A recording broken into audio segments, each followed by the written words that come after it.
It used to be called WinView. I'm going to have to load it and show it to you later. But IRIX View would also be able to visualize the data just the way I was looking at it a minute ago. Okay, a couple other tools for system time. PAR is the important one. I do have a program called Top SC. This is a shareware tool. I'm going to have to get some work going that does some system time. So with Top SC, I see PID, name of the program, calls per second, and it's sorted by calls per second, not sorted by time. So here I've got some RT-Mondis that are 12 seconds of system time, some that are 10. They're doing about 40 calls per second. So Top SC allows me to see what my top system call programs are. What is that tool again? It's called Top SC. Oh, This is in my shareware toolkit. Developer Brian Sumner wrote this. If I had my way, it'd all be in top. I wish top would give me top system calls, top I/O hogs. It gives me top CPU and top memory, but nothing else. So I can pop up Top SC. Now what I'm going to do,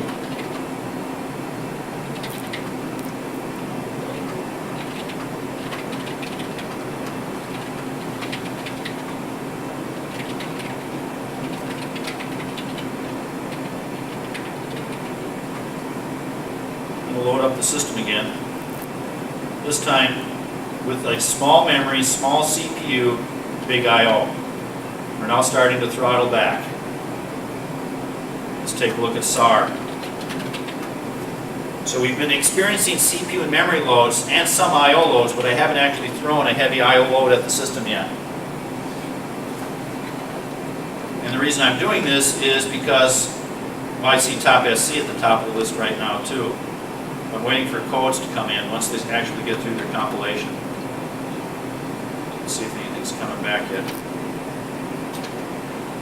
So it's still catching up to my SAR command.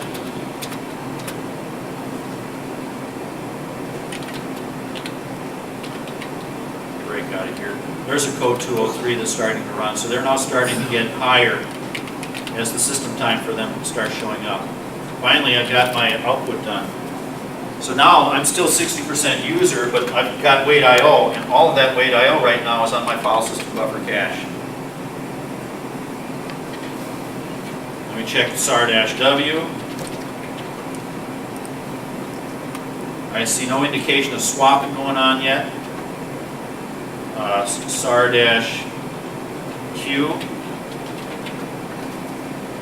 My run queue length is less than the number of CPUs I have, so any delay I have would be related to I/O wait. Look at the wait I/O queue length. We haven't seen it go this high yet, because I've been throwing CPU and memory problems at the system. Now I'm starting to throw an I/O problem. What's that last column mean? Okay, we've got the size of the queue, the run queue and the I/O queue. Every time I get a clock interrupt, I go into the kernel. And the kernel's going to look and say, what's the number of processes on the run queue? And then we average that out at the end of the interval. Now these are averaging across a second, so that'd be 100 samples, because I'm doing it every 10 milliseconds. And then after that 100 samples, I take the total, divide by the samples, and I get an average. The second one then says, of those 100 samples, what percentage of time was there something there? 197%? That's a rounding truncation error. When you get real tight intervals, they can go, yes, 197%. That's just an anomaly because of edge effects, because I'm looking too tight. If I were to go to 5-minute intervals, then those effects would go away. 1 second would show them the most. So you don't really worry about it too much. But here we're saying every time I look, every 10 milliseconds, there was always something on it, at least rounded to 100%. Whereas here, only 98% of the time did I find something running here. Now here was an example where there was nothing on the run queue. So it was 0. But I had 29 processes waiting for I/O. So in that example, there was a short burst for a second where there was nothing on the run queue. So, If my run queue is high and my occupied time is high, that's a good indication of long-running processes. If my run queue is high and my occupied time is low, that's a good indication of short, bursty storms of processes. So across, if it was an average of a 10-minute interval, I may have burst 1,000 processes that were around for 4 minutes, gave me a very high run queue size, but then they all went away. So if run queue size is high and OCC is low, that's a good indication of short, bursty process storms. For example, at AOL, they have a script that every 10 minutes goes off and spies on everybody. So if I got 100 users on my system, I may have 500 processes bang the system for a minute to spy on everybody. Okay? So in that scenario, my run queue size might get high, but my occupied time might get low. Now, most compute servers are sitting at 98% because they run for a long time. So all you have to have is one process is runnable or running, and your occupied time will be at 100.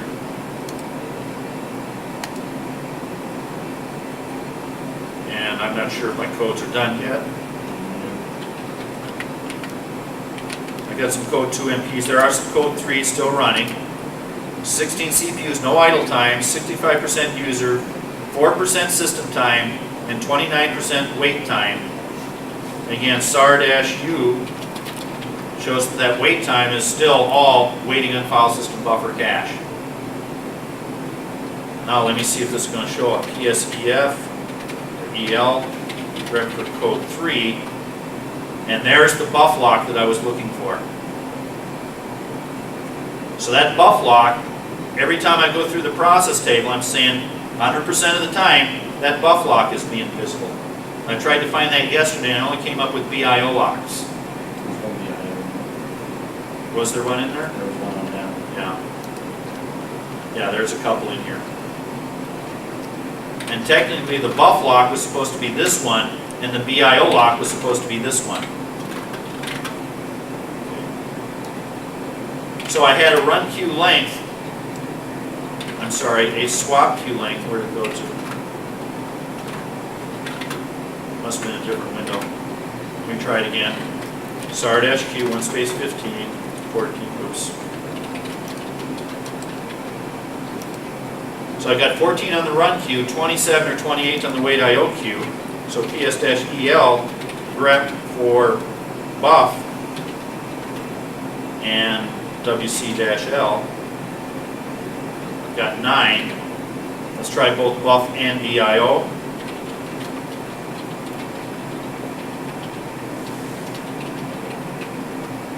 And there's my 25.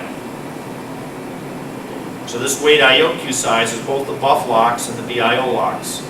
So it's just going through the page, going through the process table and counting the number of times I hit buff locks or BIO locks. Okay? And 25 is just an approximate. Where were we? We were at 27 technically. So I'm now IO bound, whereas before we were CPU bound. So my wait IO size now is about 24. So when I actually ran this one, it was after a couple processes terminated. Now, is this because we have inbuffs at 400? Partially, yes.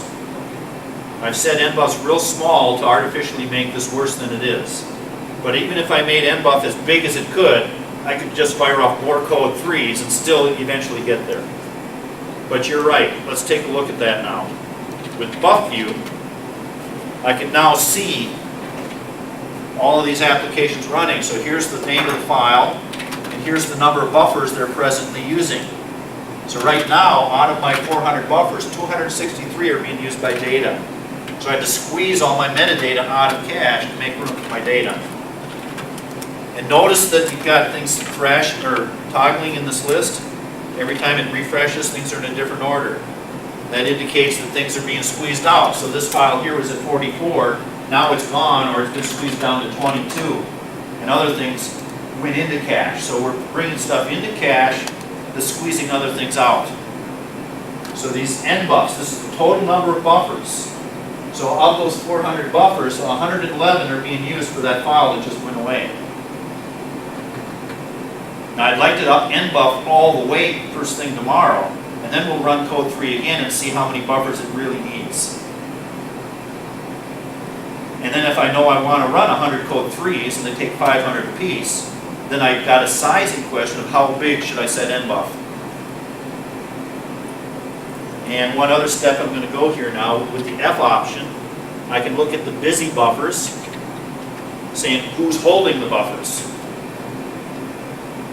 Now before, this was the number of buffers to the file.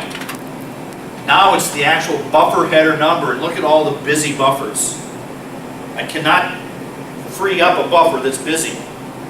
So if an application comes in and takes all my 300 some buffers here, it's going to be hard for me to get a buffer from them because they're holding that buffer. Because it's busy. It's the least recently used algorithm. Now for me, the day I saw this command was like seeing God. Literally. When I had a NASA Goddard study once, I had to use IRIX, dump out the buffer header chain, and there were like 50,000 buffers there. Printed it to paper and took it home for a couple of days, and with a pencil chased through the buffer chain and said, what processes are using all these buffers? And the day this came up, it saved me 3 days worth of hand tracing. So it's going through the buffer chain, and right now we're looking at each individual buffer. So this is buffer number 145 in the chain. So we got 400 buffers, 1 through 400. So this one is buffer number, slot number 190 within that. Okay. And here I can start to see fragmentation and stuff. Here are some files here, though they have different inodes. But here, for example, was 5B315, buffer 263, 278.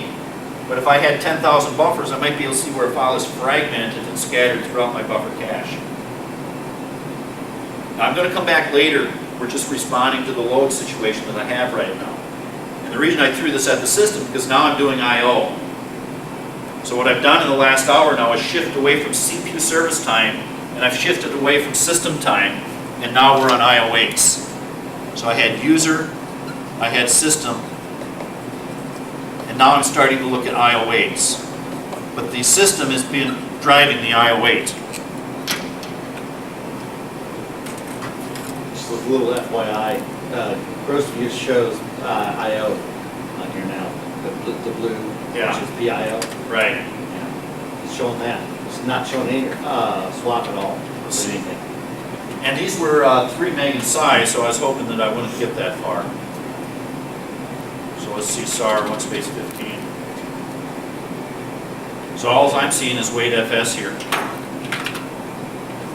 Now the bad one we're going to talk about later in the week would be my buffer cache buffers.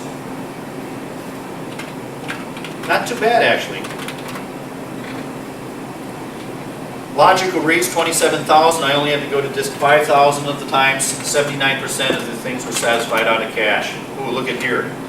2,000 logical reads. I had to go to disk 3,000 times. I was an upside down cache in that particular sample. Now I'm coming back to this later. I'm just responding to the load situation that we have right now, and I'm looking at it. So I created CPU loads, we've experienced memory loads, now I'm creating I/O loads. Now, just for your information right now, and I'll remind you later, in 658, they changed buffer cache. It used to be 1 queue. I'd write stuff into cache, and then I would have 1 queue to respond to the cache I/O request to disks. In 658, they now rotate between 2 queues. 1 queue are the writes and 1 queue are the reads. So 2 releases ago, I would have an unusable system at this point because I'd be writing so much data that the reads could not get through. They'd get marooned by the writes. But in 658, they said, let's rotate between the reads and writes. That way if somebody writes a whole bunch of data and code 3 is doing a lot of writes, I don't want to plug the cache with that data and then have to deal with recovering it. So anyways, we'll come back to what logical, these are the number of system calls that are occurring, and then these are B reads and B writes are the number of times I actually went to disk for it. And then my ratios, my percentages. Okay, and even right here, a cache write hit rate occurred. In fact, it occurred right before my read went down. So when I did a write, I did 22,000 writes, but I had to do 25,000 to disk. There was more disk traffic than there was user traffic. But when those writes got finished, that caused all the reads to go bad. So then in my next example, I had to go off to disk. I made 2,000 calls, but I had to go to disk 26 times. But I'm still able at least not to get drowned by these buffer writes as much as the reads. I'm able to recover data, but I'm not going to stand in line behind 5,000 I/O requests coming from some application or something. So there's two queues that we rotate, one for the delayed write dirty data and another queue for the reads. That way the interactive user isn't going to get ruined by an application writing into buffer cache. Now, do we have any, yeah, we do have code trees. There is a command in my toolkit also called top IO. Oops. I'm going to have to go to a smaller font here. I think you can see why some people like to get my toolkit, because there's lots of pieces in there.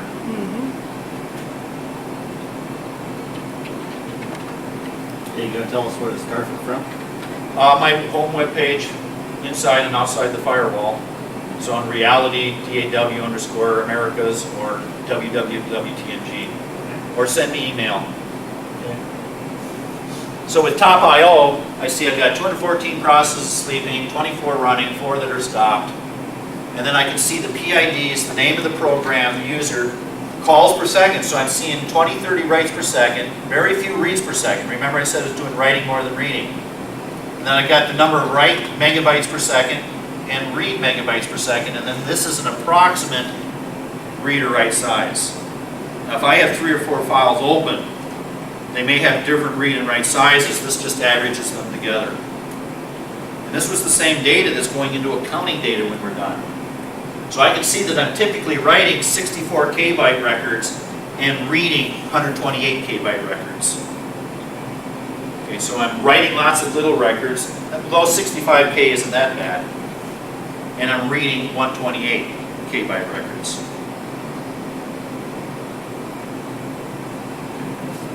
Now let's see if this is going to be visible. Man on CSA comp. And in there are the I/O counters. Prints the number of characters read and written, number of blocks read and written. That should be good enough. So CSA comp -I-N code 3 page it. So now I'm able to actually, with my accounting data, and that's not everything that I wanted.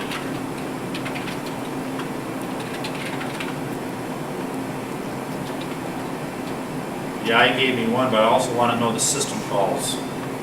C. Okay. So CSA com -IC-N code 3 page it.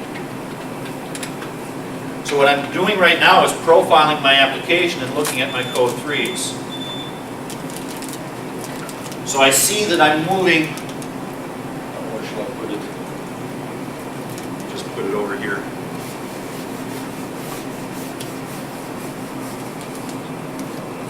So I've got 245 meg read.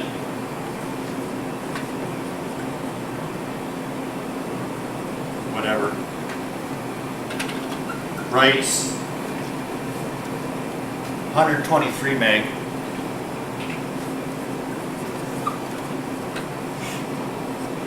Divide by calls. So logical reads 1929. And the other one for writes was 1930. So they're basically making the same number of read and write system calls, but the reads are larger than the writes, almost twice the size, and that's what we were seeing with the top IO command as well. So it looks like this program is reading more than writing. Now there are a couple of things you basically want to profile with the IO. Am I reading more than writing? Write more than read? Also want to know, am I doing sequential, random,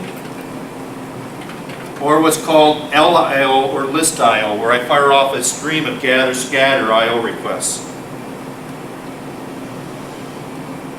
Also want to know my record size. And that's what we were just doing here, was taking my data transferred by the number of calls and getting an approximate record size. Is it small or large? I want to know the file size. If I'm moving a terabyte of data, I don't want to do a record size of 1 byte at a time. Remember, the common record size is 64K. That's your friendly number. And the last thing that I'm interested in is whether it is a read, write, read, write type of scenario. I read the data, and then I write on top of the data. And in that scenario, for example, I may want to slow down my buffer cache so that I don't have to flush the data to disk before I try to read it again. So I'm just saying, am I reading more than writing or writing more than reading? Am I doing sequential I/O? If I'm doing random I/O, that means there's L seats in there. And that's what we saw earlier. We saw L seats, for example, on the Oracle database engine. So Oracle was doing lots of little random I/Os. And it was writing more than reading, as I remember, from the system call trace. So all these decisions are going to help you decide about your file system layout.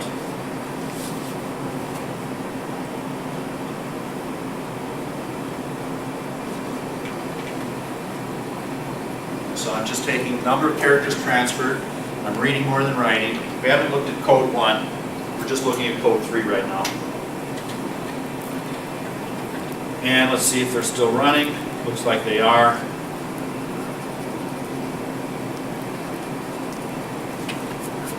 Okay, so I'm going to SU par-little s -big O X file, I'm just going to call it. Instead of waiting for a control C, I can also put a time. So in this case, I'm just going to say collect par data for 10 seconds. And again, I'm hoping that code 3 is running during this interview so that I can look at it and see what its reads and writes are like. And yes, they are still running. So now I've got that X file there. Where am I? Oops. And I'm going to go back to SPV now.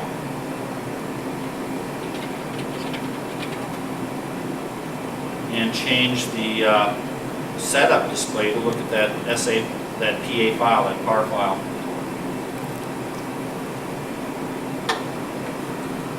Okay, let me do setup. And it was in real WL.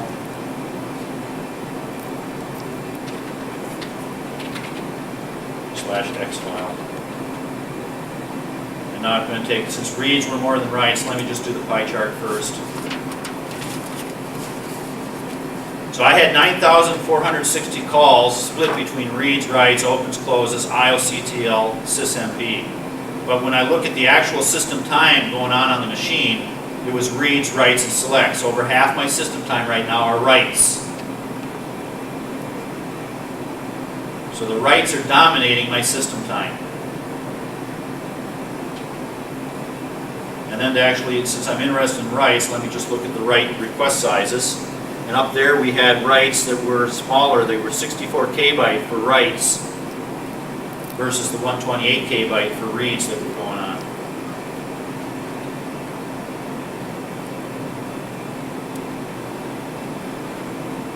Now all this may not be relevant. Okay, here we are. So there's all my writes. I don't see code 2 in this actual trace. Yeah, the code 203 is in there. I probably manually have to go in and filter for just the command that I'm interested in, but it's the brown one, where was I? Brown one, which looks like it's doing 4 kbyte transfers right now. Or wait a second, I bet it's this one right here.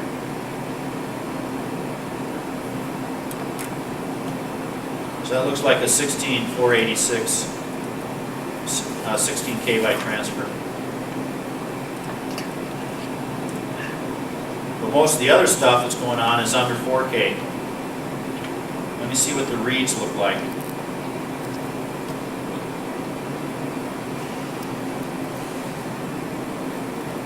So I'm looking at the size of the read and write system calls.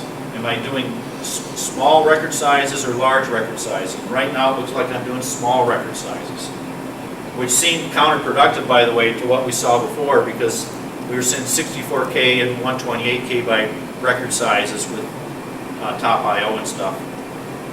In fact, now here we can see PAR, in fact, doing its own thing. All these green buttons are PAR. And PAR is going up to 128 meg, but then look at here. In fact, you can see the compiler come in, and the compiler did 16 kbyte transfers and less.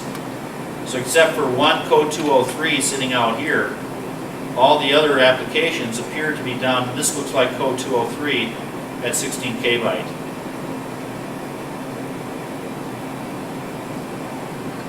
Okay.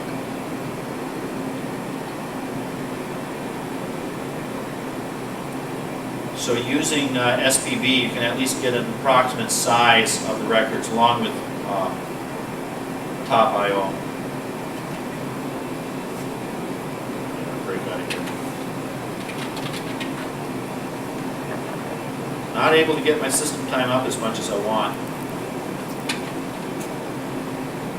Couple more pieces to system time. There is a command called profiler. And profiler is like PAR or SAR, but it gives you kernel subroutine names. Now, if I were just dealing with a workstation person, I would not be going this far. PAR is much more important.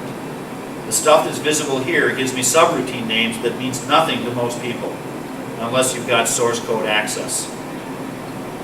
So with profiler, you have to do a load of the symbol tables and then determine what particular statistics you want to look at. Then you can either periodically collect data or do a snap. So this one would be like PAR, periodically doing things, and this one is just manually snapped. And then when I'm done, I look at the report with PRFPR. Now again, my system time is not very high right now, so it's a bad time to try this command, but let's just do it anyways. PRFLD, and it loads the symbol table information. And PRFStat, I can either do stack or PC. I'm going to try PC right now. And then it says profiling was enabled. I'm looking at the program counter, and there were 12,000 kernel functions that I'm going to trap in my symbol table. So now I can do my PRFSnap. I'm just going to pick the file name XX. And it took a snapshot of the stack information, or the program counter information. Let it run for a little bit. PRFSnap again. XX, it will append it on to that file. Good enough. Now PRFPR is going to print out the contents of that trace on a per CPU basis.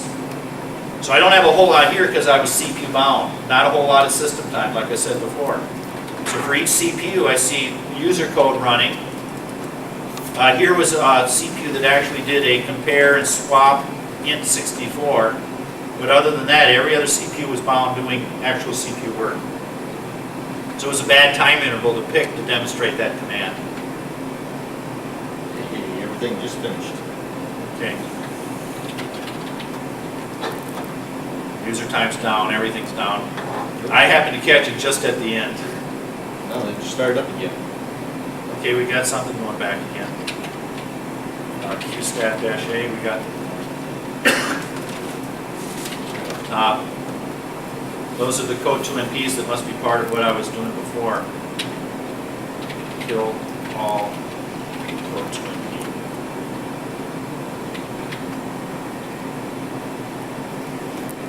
Okay.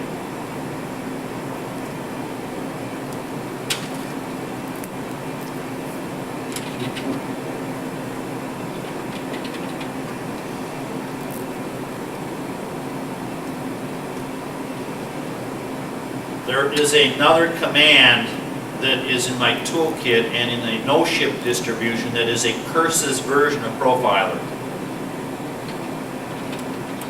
Now I first have to change my profiling status from PC to stack so that I look at the kernel stack buffers. So before I'd use PRF stat PC and then ran that PRF snap command. This time though, now with top func, I can look at the same sort of data live in a curses type of tool. This is in a no-ship SW perf package. And so now I can look at information about what's going on, but basically here then is my subroutine name. So I still see user code as the top thing. Again, my system time is not very high right now, so it's a bad time for me to look at it. But then I can see all the other things that are going on here. We had a resume go on. There was a X-thread prologue. We're starting up some multi-threading thing. There's a resume going on. Something just did a socket S-thread launch as we're spinning off our OpenMP threads. Here's a TLB miss that just occurred. Here's some TCP going on. You may see XFS statistics. I'm not seeing anything of interest to me right now. X-thread prologue still. Context, there's B0 running as a page was created. So we get the name of the kernel function, and without source code, it's the developers that use this. And then we get percentage of time that's myself, percentage of time that's children, and how deep am I, how deep is my stack for that subroutine? How many subroutines deep have I jumped? But again, with my system time so low, it's really not relevant to me right now. I was hoping to have that system time high from the SGI NAPs, which would have occurred in older releases. In fact, 659 was still giving me high system time. So it's not a whole lot of relevance since my system time is real low right now.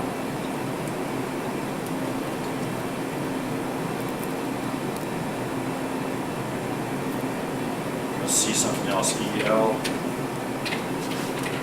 Code. So all those code 2MPs are runnable. All the other codes are finished. So here I've got a code 2MP. It's runnable. In fact, it's on CPU 5. Here's another one that's runnable, but it is not on a CPU. This asterisk indicates that it's not connected to a CPU at this particular time.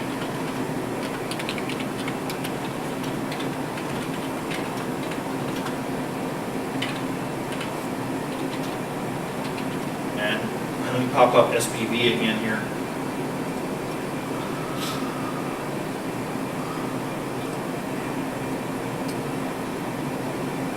The one that's showing the calls in levels, what was that program? Top Funk. Top Funk? Yeah. Oops. What do you? And that's in the no-ship? Yeah. So we had a command called Top Funk. That was the curses tool, and it's a no-ship SW perf.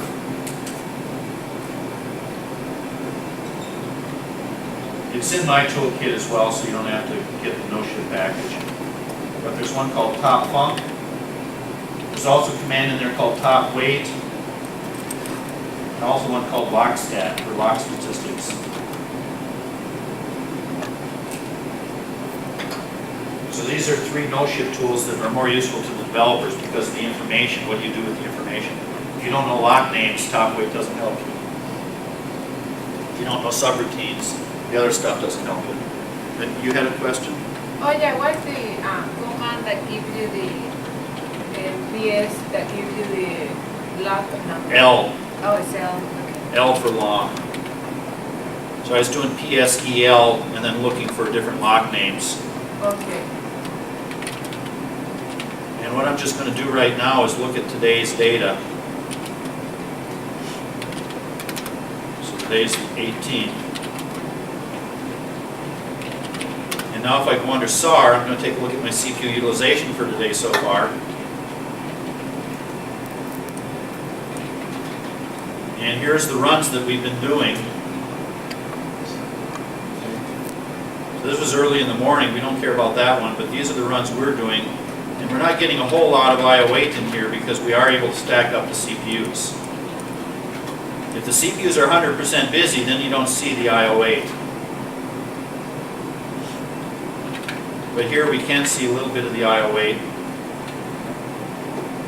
Okay, where CPU utilization was 100%, but users are only getting 72, about 7% for the system time, and then wait IO time was riding on top of that. So we haven't seen a whole lot of, and again, some of that may be to do with the way the locks were working that I described before. Notice that my system time is going up now compared to where we were before, so I'm getting up 25-30% system time now. So if I were to look at the system, I might want to set a threshold alarm and say if I get above 15%, run power for 10 seconds, and then let me take a look at it. Waste time, wait IO is in there. I'm just looking for swapping or anything else. No indication of S breaks or interrupts being a problem yet. And then lastly, here was my wait IO event, and most of it is still blue, which says I'm waiting on file system buffer cache. I do have a couple of red incidents in here as well, which was waiting on swap. But again, I had some concerns about those numbers.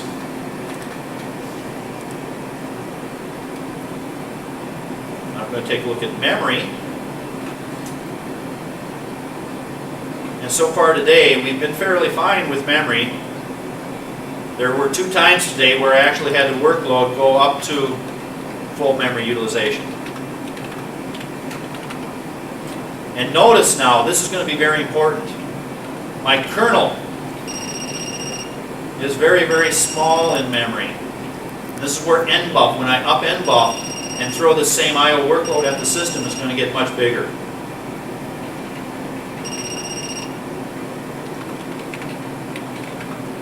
And then when I look at the kernel with users, I can see that most of my memory space is being used by the user.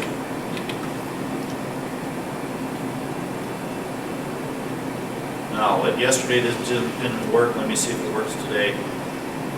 I was having a problem with the disk option. All right, it's working.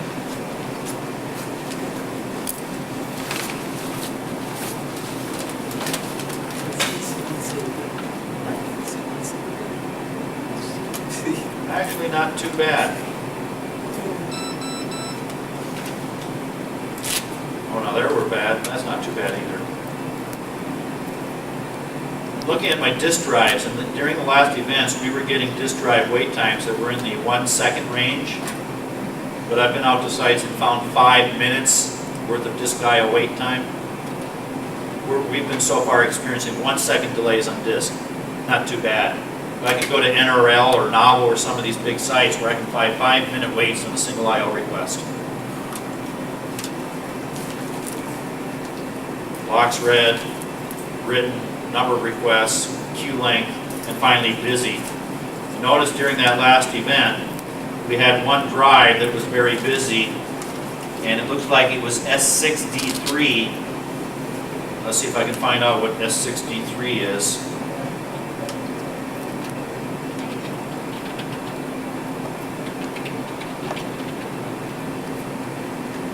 S6D3 was part of temp. And I'm a little surprised that the other parts of temp didn't fill up either. Actually, there is a blue in there. There's a couple of drives. They're just on top of each other so tightly. So there's a yellow one, S1D5 as well. S1D5 is P-temp.